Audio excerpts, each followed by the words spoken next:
Okay, ischemic trauma creates both reversible and irreversible symptoms. So the irreversible symptom is the necrosis, irreversible is tissue dormancy. So what happens is, in ischemia, many cells die, but some of them look dead, but they're actually dormant, they're asleep, and they can survive for long periods of time on very, very low energy. The idea of coming at ischemia through the energetic perspective is to try to keep these alive long enough so we can bring them back into full bloom. Okay, so energetic intervention shows that non-necrotic damage reversal happens almost instantly when the episode happens, but almost complete recovery happens with prompt treatment. In mainstream medicine, the window of opportunity is around 4 to 5 hours. So within that, if you can get it, you need almost total recovery. Beyond that, it becomes iffy. But I'm here to show you that long beyond that, results can be achieved, provided you approach it from an energetic perspective. Reversible ischemic dormancy is a dominant factor in stroke pathology, which is much ignored. So, cells have a survival mode to remain alive for long periods of time, long after the ischemic trauma. Okay, this survival mode is called ischemic dormancy. The rate of recovery shows brain cells survive much longer than widespread relief. The ischemic symptoms are substantially reversible with early intervention and encouragingly reversible with delayed intervention, but only if we use a combination of nutritional and energetic factors. The low levels of energetic requirement for cells in ischemic dormancy come from anaerobic respiration. As little as 5% of the energy of a normal cell is sufficient for a cell to survive for long periods of time on low energy requirements. So while occlusions in anaerobic mode, cells have about 5% energy available, 2 units of ATP per glucose as compared to 40 units with the oxidative Krebs cycle.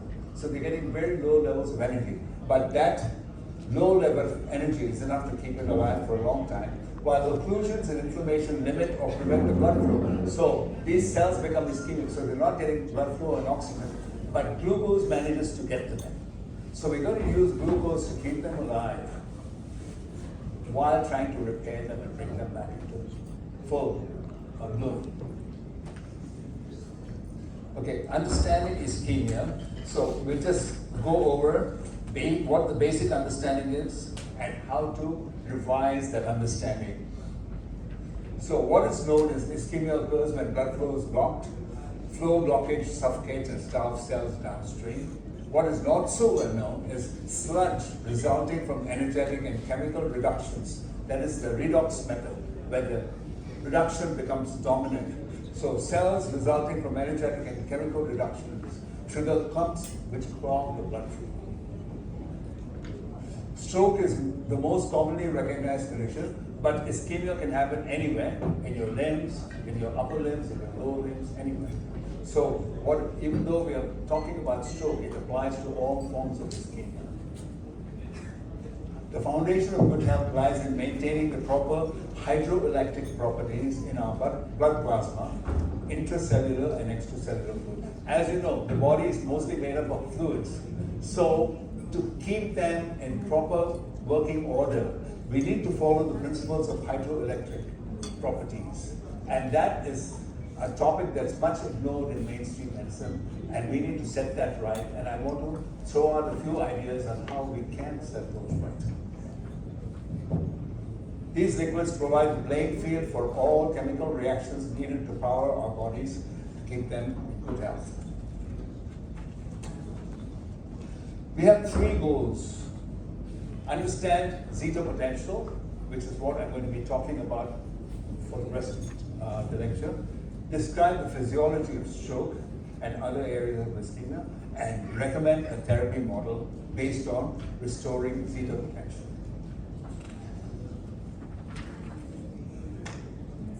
So, what is zeta potential? It is scientific term for electrokinetic potential in colloidal dispersions. So blood is a colloid. So there are three types of fluids, right? You have solutions, you have colloids, and you have what else? Suspensions, right? So blood is a colloid, it's right in the middle. So what does that mean? Imagine you have a busy highway. Cars are zipping along at high speed. Nobody's bumping into each other. Isn't that a beautiful thing? That's what healthy blood with proper zeta potential is like. The plasma is the road, it's negatively charged. The white cells, red blood cells, the platelets are all positively charged, so they repel each other. So they don't bump into each other. That is proper zeta potential. As long as zeta potential is maintained, there will be no abnormal platelet aggregation.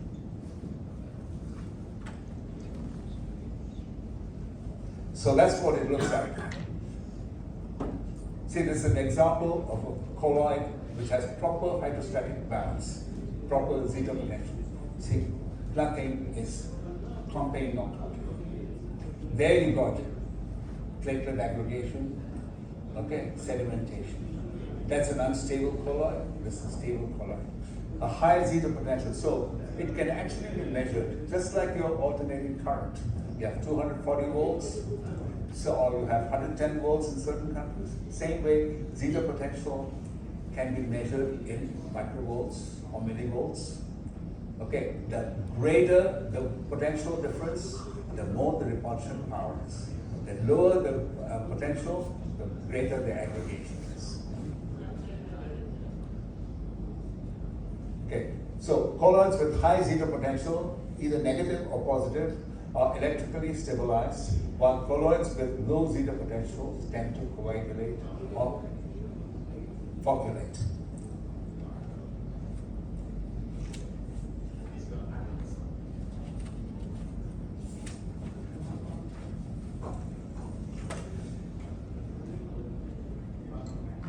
So, it's Mother Nature's atomic anti-collision system. Okay, so the larger the negative voltage of zeta potential, the more dispersing power it has, and more solute the solvent can carry in solution. So here is how it can be measured. Okay, so at 0 to plus or minus 5 millivolts, rapid coagulation and flocculation happens. From 10 to 30, it's incipient. From 30 to 40, moderate stability. 40 to 60 is good stability. Anything above 60 is excellent stability. So when you're treating ischemia, the goal is to get the potential difference to about 60 millivolts.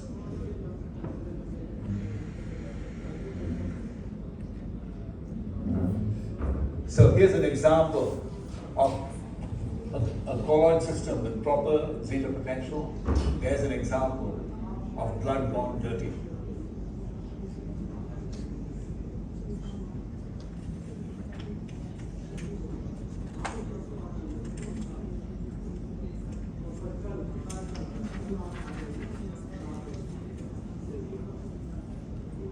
Okay, so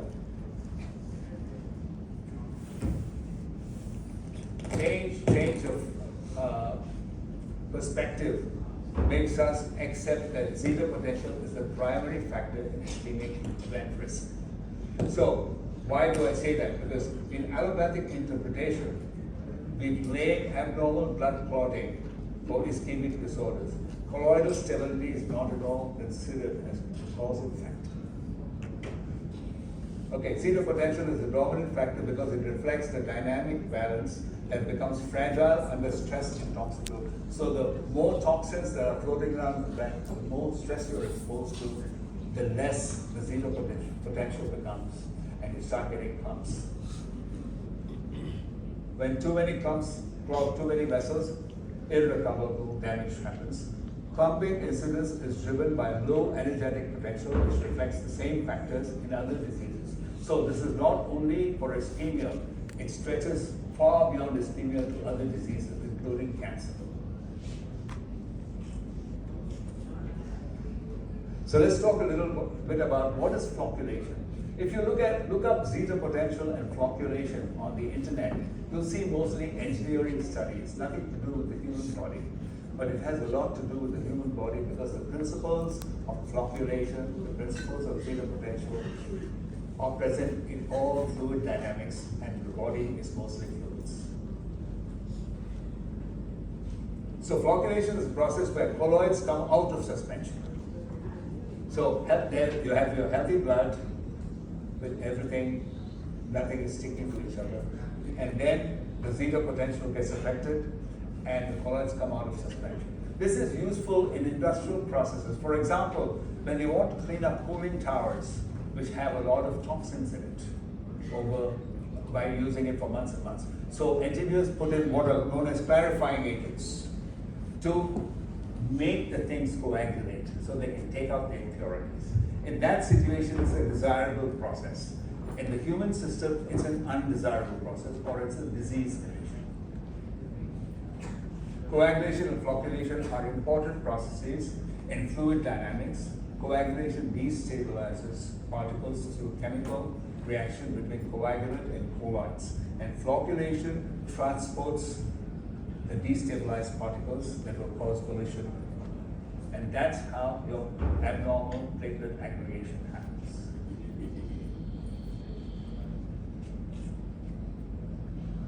Okay, so I want to ask you, how many of you use PRP in your practice?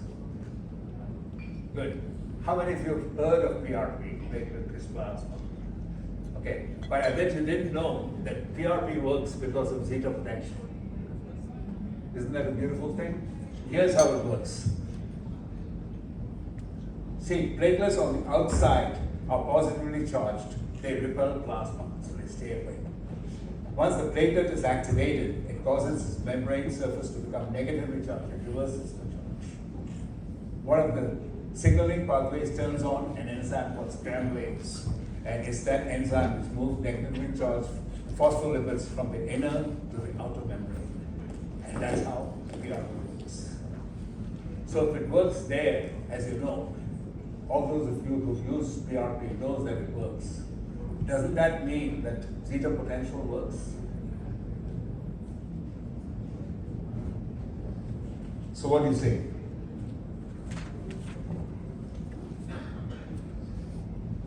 Okay, ischemia basics.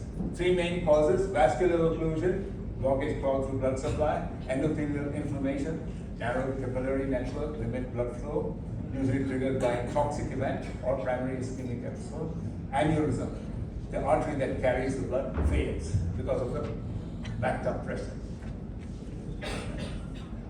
So three primary vulnerabilities. Loss of electrostatic blood separation, that is zeta potential fails. So blood sludge causes blockage, which stops blood flow to downstream tissues. Weakness in the arteries. Artery degeneration weakens vessels that carry blood due to long-term depletion of nutrients and oxygen that maintain blood vessel tissue integrity. Chronic toxicity in blood or both. Tissue oxygen depletion. Hypoxia triggers capillary inflammation that creates long-term limited blood flow to the tissues. The inflammation persists until it's reversed.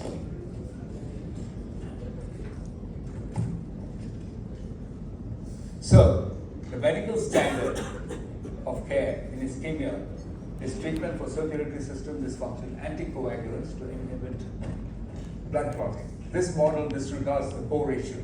Electrostatic potential governs particle dispersion in a fluid. So, zeta potential is not given any consideration in standard of care treatment. Blood is a colloid, so electrostatic charge holds the blood cells apart. When that mechanism is defeated, they no longer repel each other, they start attracting each other. When this charge is lost. Okay, so blood clumps which occur due to depletion in electrostatic charges are the dominant cause of ischemic episodes. So we get to the way we are treating ischemia we are treating the wrong problem. So what do I mean by that? Stroke care protocols do not address the anesthetic aspect of the colloid system we call blood, which is the repelling charges. They rely on inhibiting blood clotting under the furious belief that dominant cause of occlusion is abnormal coagulation. In most cases, this is not true. Clotting is normal cascade response which prevents bleeding from injury. So clotting is a desirable mechanism. Clumping, on the other hand, results from loss of zeta potential and it's a disease condition, an undesirable condition. So we mix up the two, clotting and clumping.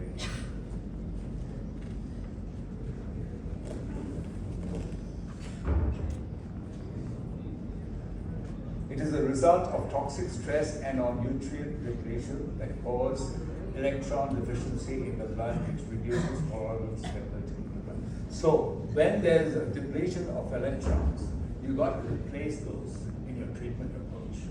Blood thinners do nothing to replace those damaged or missing electrons.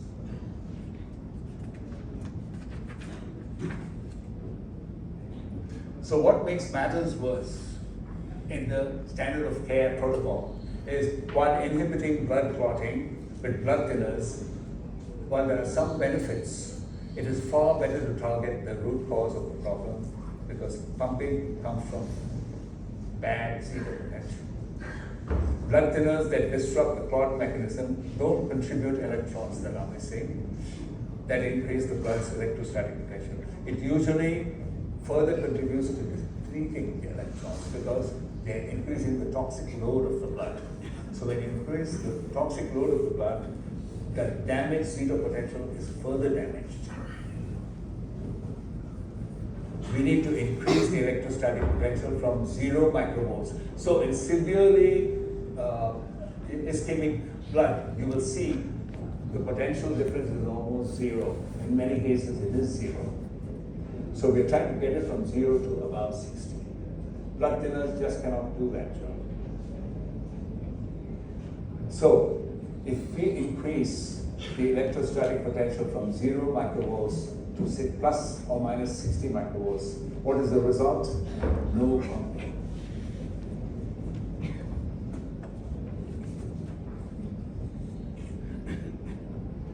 Okay, the trouble with anticoagulants. Okay. Reduced clotting does reduce the tendency for clumps to become clots by inhibiting vitamin K. So you get some benefit out of it. But while inhibiting vitamin K, you also increase the toxic load and you increase the chance of microbleeds. Okay, so eventually what happens is you reduce the zeta potential even further and you increase bleeding episodes.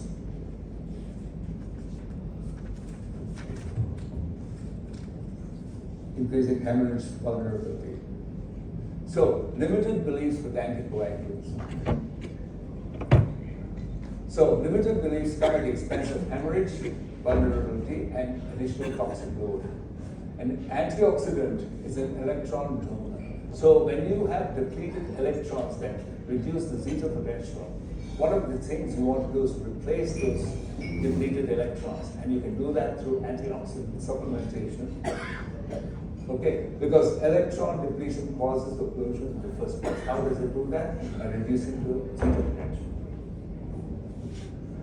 Logic tells us that rehabilitation and recovery are dependent on resolving the core issue. The core issue is, if the primary problem is unresolved, healing doesn't happen.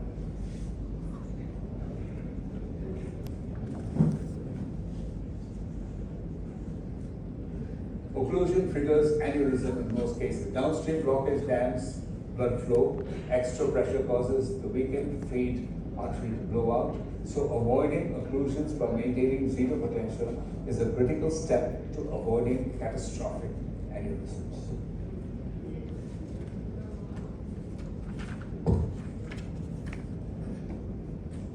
Disease cofactors. Vascular disease is chronic zeta potential deficiency. It's an energetic disease. It is not a biochemical disease. Heart disease is an engine disorder. The blood lacks sufficient energetic and ionic potential to maintain fluidity and prevent pumps, which cause continuous process of micro damage. Okay, thank you. I'm holding on. Your zeta potential might go away. No, because you put one behind. Oh, okay, thank you. I've not just started suffering from macular degeneration, so I can see.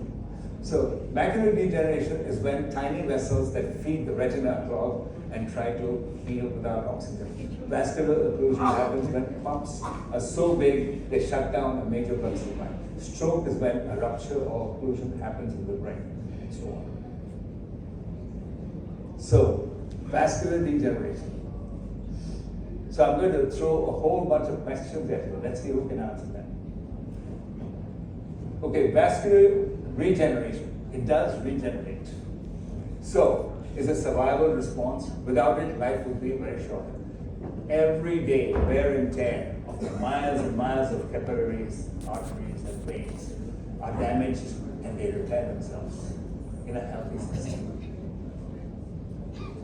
So, vascular systems do regenerate. So, here are some questions. So, when and why do they stop regenerating?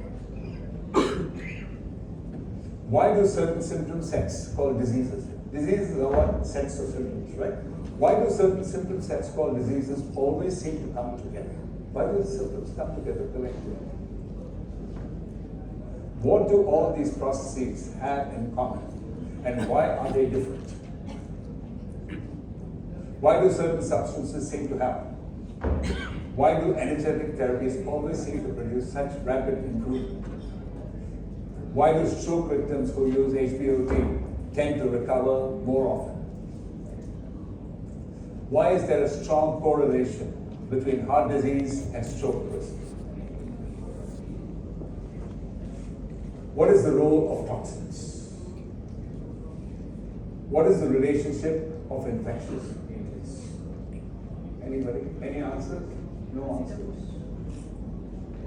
Many questions, one answer. Anybody? Take a guess? Zeta potential. Give us a clinical example of that. Giving you. I wanted to throw out the concept first, then on a later topic we can give case studies and everything. I've had some interesting case studies. Okay, anyway, so downhill journey we're going to talk about. When the body keeps up with daily metabolic damage, there's no real problem. The critical balance is healing rate versus damage rate. Are we healing faster than we're damaging? Is the question. Okay, when damage exceeds healing, we start going downhill. So basically, building material deficiency, bugs, sludge accumulation, and stress. So these deficiencies are what create a downhill. And all of them can be solved by restoring zeta potential. The downhill process, the downhill process lasts forever or until. So there are only two options. You either stop the downhill process or you stop living.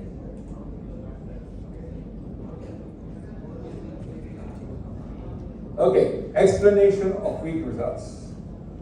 Medical science is nominally able to prevent and support recovery in ischemic syndrome. So some mediocre results you can get, especially when you pass the window of opportunity. So here are some principles. Pumping and clotting are very different. Only clotting is managed, pumping is not. This is with mainstream protocols. So how is clotting managed? With blood thinners. Pumping is not addressed at all. Dormancy preserves life-challenged tissues. So most of the cells die, some of them become dormant. Dormancy and necrosis, but the cells that die and the cells that survive on very low energy levels look the same. Dormant tissues survive for a long time. Better results are possible and often rapid with integrated energetic nutrient care, which quickly restores dormant tissues. Toxin and nutrient flow are managed. The major risk factor, clumping, is effectively and safely managed with nutrients and energetics.